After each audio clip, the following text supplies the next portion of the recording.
Hello friends, आज हम discuss करेंगे डाईहाइड्रिक अल्कोहल्स की केमिकल रिएक्शंस के बारे में। इसमें हम विसिनल ग्लाइकॉल या 1,2 डाईऑल्स की रिएक्शंस को डिस्कस करेंगे। तो पहला पॉइंट हो जाएगा रिएक्शन विथ इलेक्ट्रोपॉजिटिव मेटल्स। इस रिएक्शन में जो डाईहाइड्रिक अल्कोहल्स होते हैं वो H+ आयन डोनेट करके एसिडिक नेचर शो करते हैं। देखिए, अगर हम डाईहाइड्रिक अल्कोहल्स की बात करें तो वो मोनोहाइड्रिक अल्कोहल्स की तरह इलेक्ट्रोपॉजिटिव मेटल्स के साथ रिएक्शन करके हाइड्रोजन गैस लिबरेट करते हैं।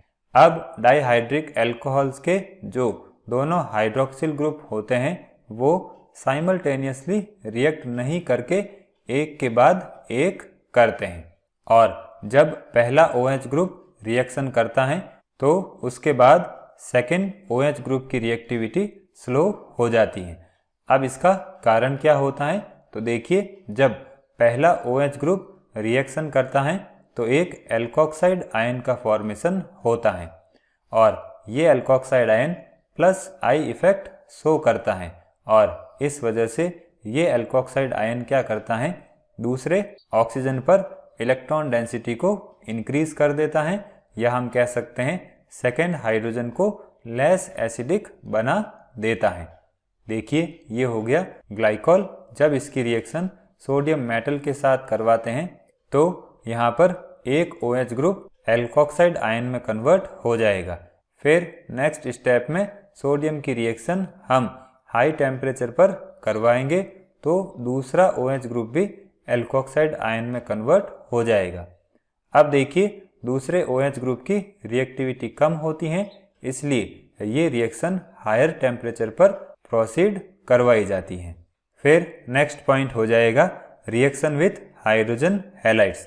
देखिए, मोनोहाइड्रिक अल्कोहल्स की तरह डाईहाइड्रिक अल्कोहल्स भी हाइड्रोजन हैलाइड के साथ रिएक्शन करके करस्पॉन्डिंग डाईहैलोजन डेरिवेटिव्स बनाते हैं, और ये रिएक्शन 2 स्टेप्स में कंप्लीट होती हैं। पहले स्टेप में एक HCl मॉलिक्यूल इस टेम्परेचर पर रिएक्ट करेगा तो इथाइलिन क्लोरोहाइड्रिन का फॉर्मेशन होगा, और जब इसकी रिएक्शन HCl के दूसरे मॉलिक्यूल के साथ इस टेम्परेचर पर करवाई जाती है तो डाईहैलोजन डेरिवेटिव बनेगा। अब इस रिएक्शन की बात करें तो इसमें सेकेंड हाइड्रोक्सिल ग्रुप का डिस्प्लेसमेंट फर्स्ट ग्रुप से डिफिकल्ट होता है। अब इसका रीज़न क्या होगा? तो देखिए, जब पहला OH ग्रुप क्लोरीन से रिप्लेस हो जाता है तो क्लोरीन क्या करती हैं, अपने स्ट्रॉन्ग -I इफेक्ट की वजह से दूसरे ऑक्सीजन पर ओवरऑल इलेक्ट्रॉन डेंसिटी को रिड्यूस कर देती हैं, और इस वजह से सेकेंड OH ग्रुप का जो प्रोटोनेशन होता है वो डिफ़िकल्ट हो जाता है, और इसी डिफ़िकल्टी को ओवरकम करने के लिए हम सेकेंड स्टेप को हायर टेम्परेचर पर करवाते हैं। अब बात करते हैं थर्ड पॉइंट, ऑक्सीडेशन की। तो देखिए, अगर हम ग्लाइकॉल का ऑक्सीडेशन करवाते हैं तो डिफरेंट प्रोडक्ट्स बनते हैं, और ये डिफरेंट प्रोडक्ट्स रिएक्शन कंडीशन और रिएजेंट की टाइप पर डिपेंड करते हैं। अब देखिए, जो 1,2 ग्लाइकॉल का ऑक्सीडेशन है वो विद और without carbon carbon bond fusion के थ्रू कंप्लीट होता है।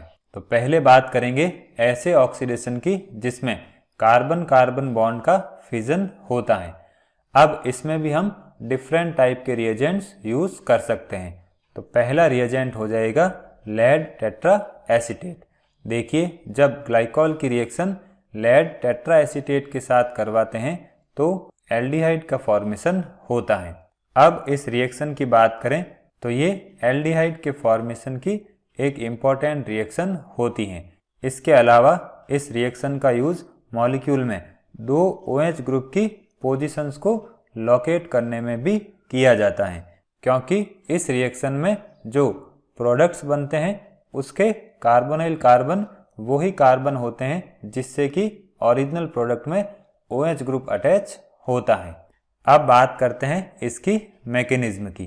तो देखिए, इस रिएक्शन में एक 5 मेंबर्ड साइक्लिक एस्टर इंटरमीडिएट का फॉर्मेशन होता है, जिसमें ऑक्सीडेशन रिडक्शन प्रोसेस के थ्रू कार्बन कार्बन बॉन्ड का क्लीवेज होता है और फाइनल प्रोडक्ट बनता है। देखिए ये हो गया 1,2-डाइऑल और ये हो गया लेड टेट्रा एसीटेट। अब यहाँ से 2H+ रिलीज होंगे और यहाँ से 2 एसीटेट आयन रिलीज होंगे, तो ये यहाँ से एसिटिक एसिड के मॉलिक्यूल के फॉर्म में रिलीज हो जाएंगे और एक साइक्लिक इंटरमीडिएट का फॉर्मेशन होगा। अब इस साइक्लिक इंटरमीडिएट में इलेक्ट्रॉन्स का ट्रांसफर इस तरह से होता है और यहाँ से एक लेड डाई एसीटेट रिमूव होगा और यहाँ से कार्बन कार्बन क्लीवेज के थ्रू 2 एल्डिहाइड्स का फॉर्मेशन होगा। फिर नेक्स्ट रिएजेंट हो जाएगा पर आयोडिक एसिड। देखिए इस रिएक्शन में हम पर आयोडिक एसिड का एक्वस सॉल्यूशन यूज करते हैं, तो इसका फॉर्मूला हो जाएगा H5IO6 और इसकी जो एक्टिव स्पीसीज होती हैं वो पर आयोडेट एनायन होता है। तो जब ग्लाइकॉल की रिएक्शन पर आयोडेट एनायन के साथ होती हैं तो एक साइक्लिक कंपाउंड बनता है और इसमें से एक वाटर मॉलिक्यूल जब रिमूव होगा तो ये एनायन बनेगा। अब नेक्स्ट स्टेप में इलेक्ट्रॉन्स का ट्रांसफर इस तरह से होगा और बॉन्ड क्लीवेज के थ्रू 2 कार्बोनाइल कंपाउंड्स का फॉर्मेशन होगा। अब बात करते हैं ऐसे ऑक्सीडेशन की जिनमें carbon carbon double bond intact रहता है, मीन्स उसका फिजन नहीं होता है। तो इस केस में हम ग्लाइकॉल के ऑक्सीडेशन से डिफरेंट टाइप के प्रोडक्ट्स बना सकते हैं। फिर बात करते हैं डिहाइड्रेशन की। तो देखिए अगर हम 1,2-डाइऑल का डिफरेंट रिएजेंट्स के थ्रू डिहाइड्रेशन करते हैं तो डिफरेंट टाइप के प्रोडक्ट्स बनते हैं। सबसे पहले हम 1,2-डाइऑल को एनहाइड्रस ZnCl2 के साथ हीट करेंगे, तो इससे एसिड एल्डिहाइड का फॉर्मेशन होगा। फिर अगर 1,2-डाइऑल को अलोन हीट करते हैं तो उस केस में यहाँ से वाटर मॉलिक्यूल रिलीज हो जाएगा और इथाइलिन ऑक्साइड का फॉर्मेशन होगा। और अगर 1,2-डाइऑल को कंसंट्रेटेड H2SO4 के साथ हीट करते हैं तो यहाँ से 2 वाटर मॉलिक्यूल रिलीज होंगे और डाइऑक्सेन का फॉर्मेशन होगा जो कि एक तरह का साइक्लिक ईथर होता है।